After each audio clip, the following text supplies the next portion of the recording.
বিমস্টেক সম্মেলনের মঞ্চে এবার মুখোমুখি হলেন বাংলাদেশ সরকারের প্রধান উপদেষ্টা ড.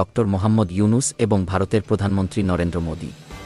প্রায় ৪০ মিনিটের এই গুরুত্বপূর্ণ বৈঠকে উঠে এসেছে একাধিক স্পর্শকাতর ইস্যু। শুরুতেই ড. ইউনূস ভারতের প্রতি আহ্বান জানান বাংলাদেশে গণহত্যার দায়ে অভিযুক্ত শেখ হাসিনাকে দেশে ফেরত পাঠাতে। যদিও ভারত সরকার এখনও এই বিষয়ে সরাসরি কোনো প্রতিক্রিয়া জানায়নি। এছাড়া বৈঠকে বিশেষভাবে গুরুত্ব পায় তিস্তা নদীর পানি বণ্টন সমস্যা। উত্তরাঞ্চলে খরা এবং বর্ষাকালে বন্যার জন্য দীর্ঘদিন ধরে ক্ষতিগ্রস্ত বাংলাদেশের মানুষ। এই বিষয়ে ভারতের কাছ থেকে কার্যকর সমাধান চেয়েছেন ড. ইউনূস। আরও আলোচিত হয়েছে সীমান্তে বিএসএফের গুলিতে বাংলাদেশিদের মৃত্যু। ড. ইউনূস কড়া ভাষায় মোদিকে বলেন, এই ধরনের হত্যাকাণ্ড বন্ধ করতে হবে এবং শান্তিপূর্ণ সহাবস্থানের দৃষ্টান্ত গড়তে হবে।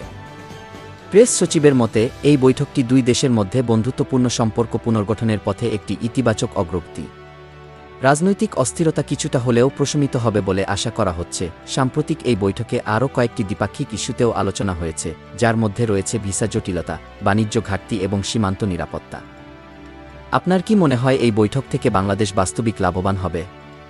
মতামত জানান কমেন্টে। ভিডিওটি ভালো লাগলে লাইক দিন, শেয়ার করুন এবং আমাদের চ্যানেল সাবস্ক্রাইব করতে ভুলবেন না।